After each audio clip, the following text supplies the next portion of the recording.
ఇక్కడ నుండే అసలు సిసలైన రోడ్డు స్టార్ట్ అవుద్దండి. మేమైతే అనుకోకుండా ముగ్గురు వెళ్ళాల్సి వచ్చింది. రోడ్డు చూస్తే చాలా దారుణంగా ఉంది. మేమైతే చాలా నెమ్మదిగా జాగ్రత్తగా వెళ్ళాము. ఘాటు కూడా ఎక్కువ ఇక్కడ నుండే స్టార్ట్ అవుద్దండి. ఇటువైపు చూసిన లోయలే మీరు చూస్తున్నారు కదండి ఎడమ వైపు. కాబట్టి మనం చాలా జాగ్రత్తగా వెళ్ళాలి. చివరి దాకా చూసే ప్రయత్నం చేయండి, చాలా ఇంట్రెస్టింగ్గా ఉంటుంది.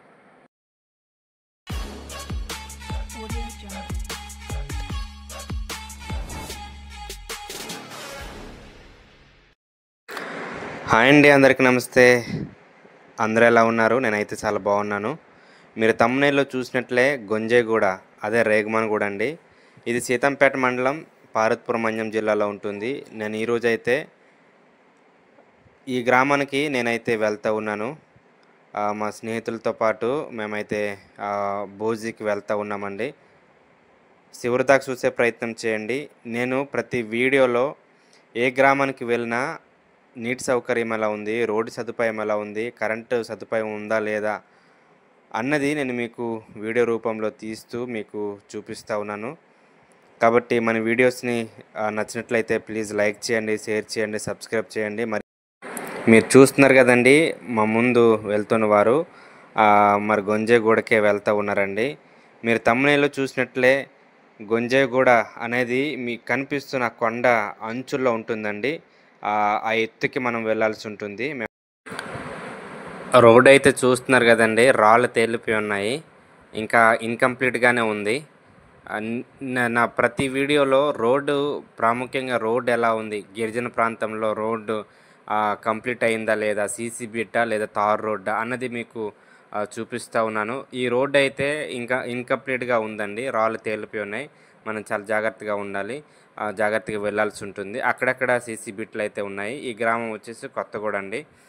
ఈ గ్రామం నుండే మనం పైకి వెళ్ళాల్సి ఉంటుంది. మనం ఇక్కడ నుండే టర్నింగ్ మనం కట్ అవ్వాల్సి ఉంటుంది. ఇక్కడ నుండే ఇంకా హిల్ ఏరియాకి వెళ్ళాలి. మనం ఇంకా ఎత్తులోకి వెళ్ళాల్సి ఉంటుందండి.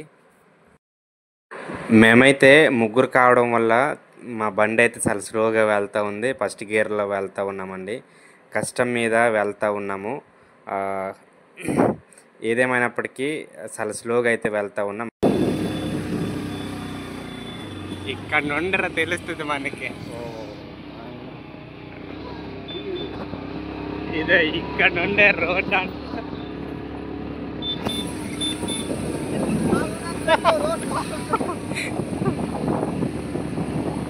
ఇక్కడ నుండే రోడ్డు, అసలైన రోడ్డు తెలుస్తుంది.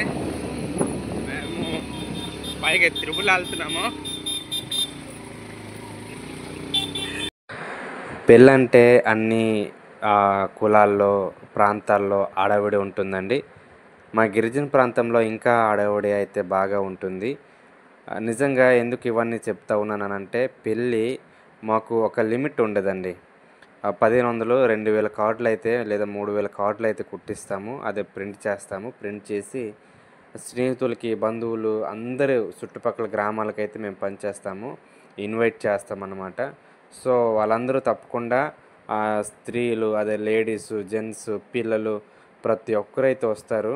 నిజంగా అనకూడదు, 1500 మంది, 2000 దాకా వస్తారు. ఇంకా ఒక గుర్తింపు పొందిన వ్యక్తి మ్యారేజ్ అని అంటే ఇంకా ఎక్కువ మంది వస్తారండి. ఆ విధంగా పెళ్ళంటే మాకు ఒక ఆడావిడిగా ఉంటుంది, ఒక సందడి. మా గిరిజన ప్రాంతంలో ఎవరు అలా ఖర్చు పెట్టరేమో పెళ్ళికి, మేము అంతలా ఖర్చు పెడతాము.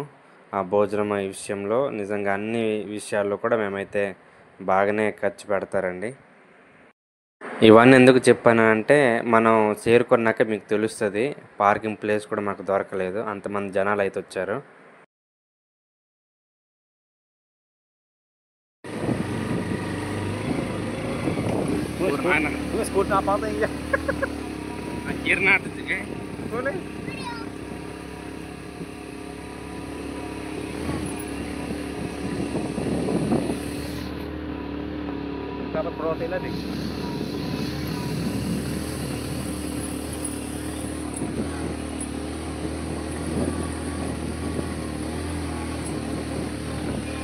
బండి ఎక్కాలంటే ఈ విధంగా సైడ్ ఉండాలి ఒకరు, అప్పుడు బండి ఎక్కుతుంది.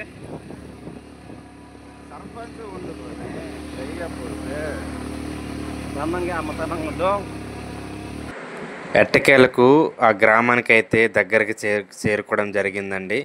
నిజంగా బండి వెహికల్ సౌండ్ మీకు వినిపించి ఉంటుంది. కష్టం మీద మరి మేము వెళ్ళాల్సి ఉంటుంది.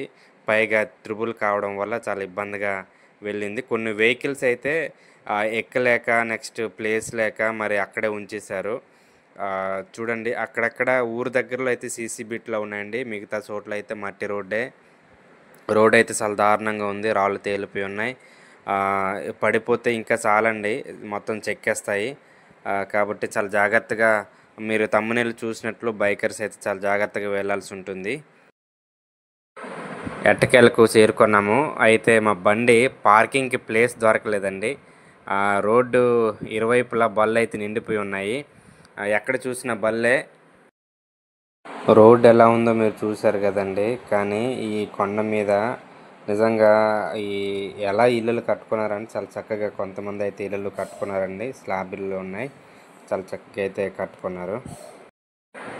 ఈ జనాలు చూస్తున్నారు కదండీ. ఈ అబ్బాయి వారి తాలూకండి వీళ్ళంతా.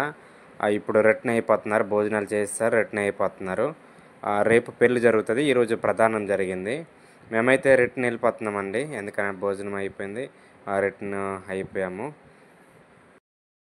రోడ్డుకి ఇరువైపులా జీడి తోటలే ఉంటాయి. పైగా కొంచెం లోతుల్లాగా అంటే లోయల్లాగా ఉంటాయండి. ఈ గ్రామం మీరు చూస్తున్నారు కదా, ఎత్తైన కొండల్లో ఈ విధంగా చూడండి స్లాబ్ ఇళ్ళలు అయితే కట్టుకున్నారు. చాలా చక్కగా అయితే వీళ్ళు నిర్మాణం చేసుకున్నారు.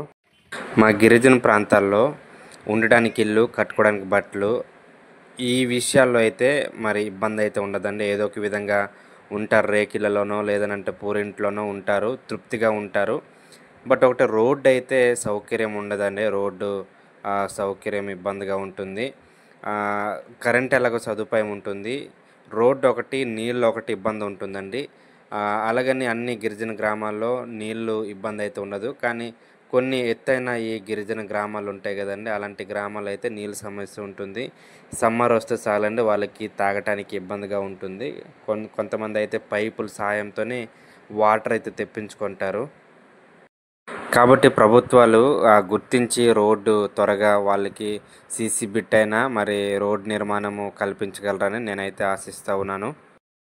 ఏ గ్రామాల్లో ఏ అవసరతలు ఉన్నాయో అవి గుర్తించి మౌలిక సదుపాయాలు వాళ్ళకి కల్పించవలసిందిగా కోరుతూ ఉన్నామండి.